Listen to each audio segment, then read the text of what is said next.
Olá a todos, tudo bem? Meu nome é Diego Guedes e dando continuidade ao nosso estudo sobre biofarmacotécnica, vamos falar um pouco sobre estabilidade. A estabilidade de formulações. Bom, antes de mais nada, a gente precisa entender que dentro do processo de estabilidade nós temos também, concomitantemente, a instabilidade, ou seja, um processo dinâmico e mútuo, onde há estabilidade e há instabilidade do meio, e isso ocorre o tempo todo.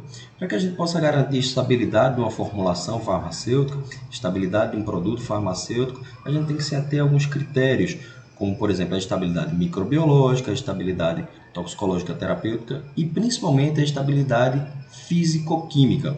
Bom, vamos analisar sobre os aspectos, principalmente os aspectos físico-químicos. O que é que garante a estabilidade de uma formulação? Bom, um processo de instabilidade que pode levar a uma formulação a perder a sua eficácia, a perder a sua capacidade de funcional, é a hidrólise, ou seja, é a quebra da molécula pela ação da água. Hidrólise e hidrolise, quebra pela água. Bom, principalmente os ésteres, amidas, lactonas e lactamas estão sujeitos a essa hidrólise. A gente aqui tem um éster, por exemplo, da aspirina, o ácido acetilsalicílico, sendo hidrolisado em ácido salicílico e ácido acético. Bom, o ácido salicílico ele não é apresentado na forma de comprimido pela forma de ingestão oral, pelo fato de ter uma toxicidade, mas ele é utilizado na clínica por via tópica, enfim, por diversas formulações, inclusive, que a gente utiliza no dia a dia. Mas ele pela via oral não. Então eu preciso que seja o componente do ácido acetilsalicílico seja utilizado. Então a formulação que é submetida ao processo de hidrólise possivelmente vai ter a transformação no ácido salicílico e vai perder a sua capacidade, podendo levar a uma toxicidade. Então a gente deve evitar a hidrólise. Então, que mecanismos são necessários para que a gente possa evitar a hidrólise? Simples, retirar a água do meio. Então, fazer com que a gente tenha recipientes, que nós vamos ver numa próxima aula, que retirem a água do meio. Evitem a irrigação, evitem que seja o contato com a água. Além disso, um outro fator que promove a hidrólise é o pH, o potencial hidrogeniônico, que atua como um catalisador das reações. Então, se eu tenho uma variação de pH, onde minha formulação, meu fármaco não esteja naquele pH que é considerado ideal, ótimo, minha formulação vai ter o quê? Vai ter uma suscetível a uma hidrólise ainda maior. Isso leva a uma instabilidade da formulação, leva a um processo de tanto os recipientes como o fármaco poder perder o seu efeito. Bom, para isso nós utilizamos o que? Um tampão, substâncias tampão que conseguem controlar a variação do pH. Esse, basicamente, é o mecanismo que a gente vai precisar controlar a hidrólise. Bom, um outro fator que precisamos nos ater é a fotólise, ou seja, a luz influencia a instabilidade, a luz ultravioleta. Lembrando que a luz visível, aqui nós temos o espectro da luz visível, é apenas uma pequena faixa de todo o espectro luminoso. Então, aquilo que nós conseguimos ver como luz é uma pequena faixa. Então, a luz, a incidência de luz faz com que vitaminas, ácido fólico, corantes, dipirona, uma série de substâncias venham a ser alteradas pela incidência de luz. Para isso nós utilizamos simplesmente o que? Nós utilizamos embalagens, utilizamos mecanismos que evitem que a luz incida sobre o fármaco. Então, por isso que nós utilizamos o frasco âmbar, utilizamos blister, utilizamos frascos opacos para evitar que a luz incida. Além disso, não só a luz provoca reações, o calor também provoca. Então, é por isso que existe aquela recomendação de que os fármacos devem ser mantidos em local arejado, longe da luz e não estarem em lugares quentes. E isso é importante para que você possa manter uma temperatura ideal, manter uma temperatura não que seja necessária refrigeração, mas que não seja também num ambiente muito quente, que possa permitir a fotólise. Além disso, nós temos o processo de oxidação. Então, a oxidação decorre da perda de elétrons, principalmente em contato com o quê? Com oxigênio. Então, alcenos, aldeídos, heteroátomos também estão suscetíveis à luz, mas um fator que pode levar a uma oxidação são os metais. Então, a presença de metais na formulação pode levar a um processo de oxidação. E aí a gente utiliza o que para que possam ser, para evitar esse processo de oxidação? Agentes quelantes. Esses agentes quelantes vão sequestrar esses metais e vão impedir que eles tornem a formulação instável. Além disso, são utilizados adjuvantes antioxidantes que impedem o processo de oxidação, ou seja, no lugar de serem o fármaco ser oxidado, eles vão ser oxidados no lugar do fármaco, sem causar instabilidade à fórmula. Então, note que aqui nós já vimos alguns recipientes que vão ser amplamente descritos, como o tampão, como substâncias que vão retirar água, no caso a sílica gel, por exemplo.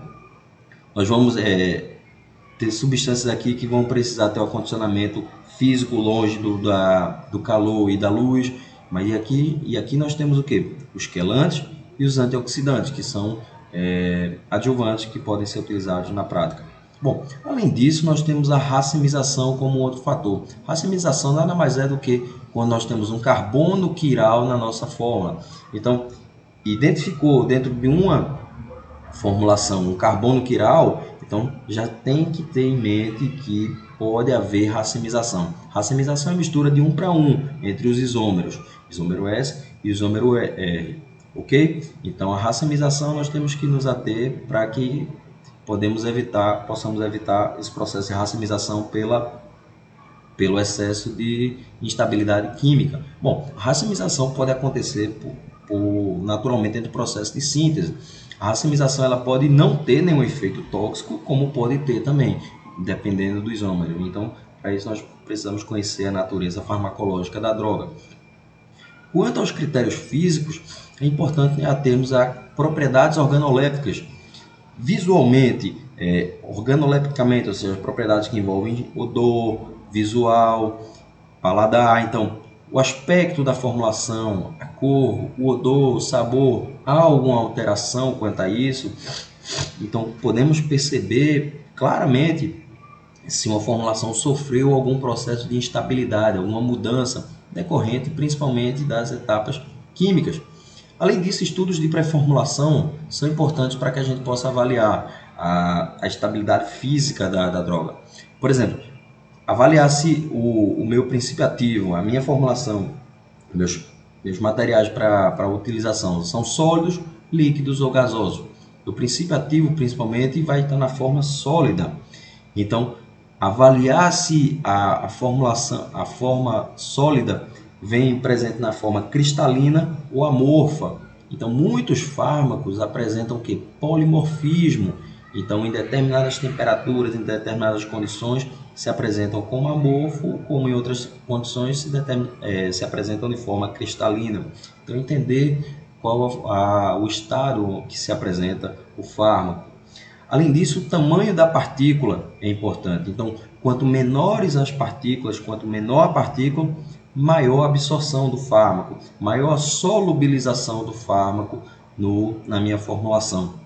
Então, partículas grandes tendem a ser menos solúveis, se dissolver mais na formulação, enquanto que tendem também a ser menos absorvida pelo trato gastrointestinal, pelo nosso organismo como um todo, a depender da via.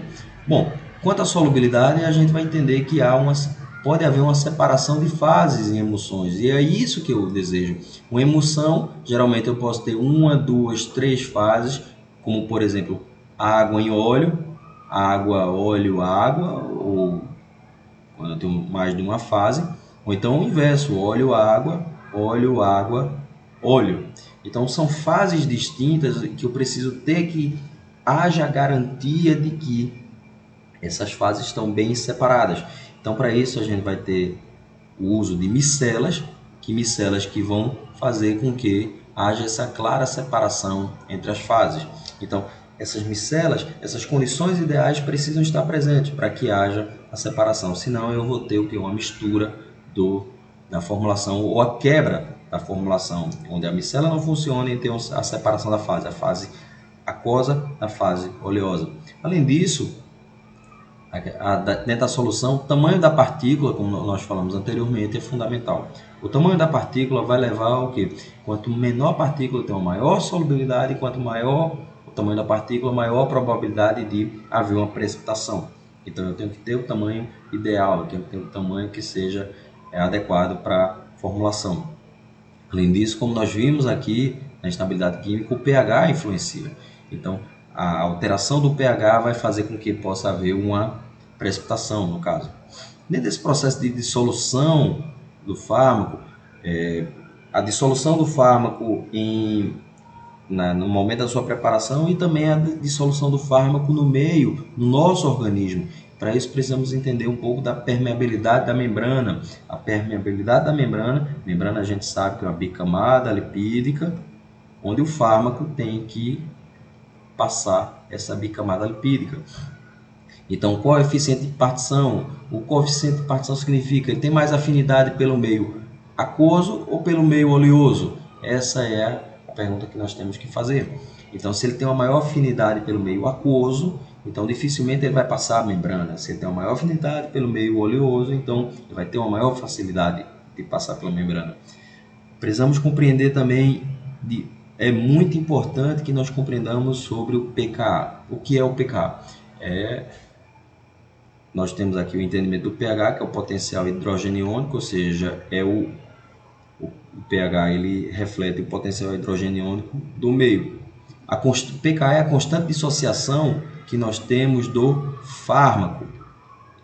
Então, isso diz logo o que? De cara, se eu tenho um pKa de um fármaco propenso a ser ácido, ele vai ser melhor absorvido em meio ácido. Então, ele vai ter uma maior afinidade pelo meio ácido. Então, por isso que é importante conhecer o pKa da substância, para que a gente possa compreender qual a melhor via e qual o melhor manejo que nós podemos preparar, a melhor forma que nós podemos preparar a nossa formulação. Além disso, a alteração do estado físico pode alterar significativamente a nossa formulação, levando inclusive à precipitação que nós falamos anteriormente. Ok? Bom, essas são as alterações físicas e químicas. Nós temos as alterações microbiológicas que são derivadas da contaminação. A contaminação pode ser ambiental, pessoal e material. Por isso que nós vimos, dentro das boas práticas de formulação, a necessidade de garantir o adequado processamento das informações, o processamento das formulações, impedindo que haja contaminação, seja do ambiente, seja contaminação pessoal ou até de material, garantido a partir da chegada de produtos com qualidade. Para garantir que nossa formulação evite a contaminação microbiológica, nós temos o uso de conservantes, que vão ser vistos no módulo de adjuvantes. Além disso, a gente precisa garantir a estabilidade toxicológica e terapêutica, como nós citamos em todos os tópicos anteriores, para que possa evitar o quê? Que os efeitos farmacológicos sejam diminuídos e, sobretudo, que os efeitos tóxicos da droga ou decorrentes de alterações de estado físico, alterações da própria composição, venham a produzir efeitos tóxicos. Então, nós temos que ter, não é só pela perda do efeito farmacológico, é evitar que efeitos tóxicos possam surgir. É importante para finalizar, para que a gente compreenda essa diferença entre prazo de validade e prazo de uso. O prazo de validade é determinado por testes de estabilidade, ou seja, dentro da indústria das especialidades farmacêuticas, eles são determinados por testes que garantem o tempo de validade, o tempo de prateleira, como nós chamamos. E isso vai garantir 1 ano, 2 anos, 4 anos, 5 anos, a depender do produto. Em manipulação isso não se aplica. O que se aplica é o prazo de uso. Então o prazo de uso se aplica pelo fato de não se ter um teste de estabilidade a longo prazo.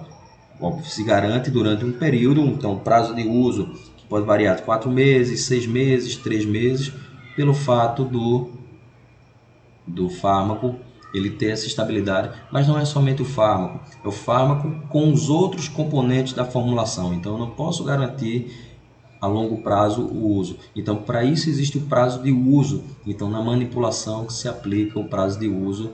Por isso que os medicamentos magistrais, medicamentos extemporâneos, têm um prazo de uso menor do que os habituais, os que a gente entende como as especialidades farmacêuticas. Ok? Um grande abraço e tudo de bom.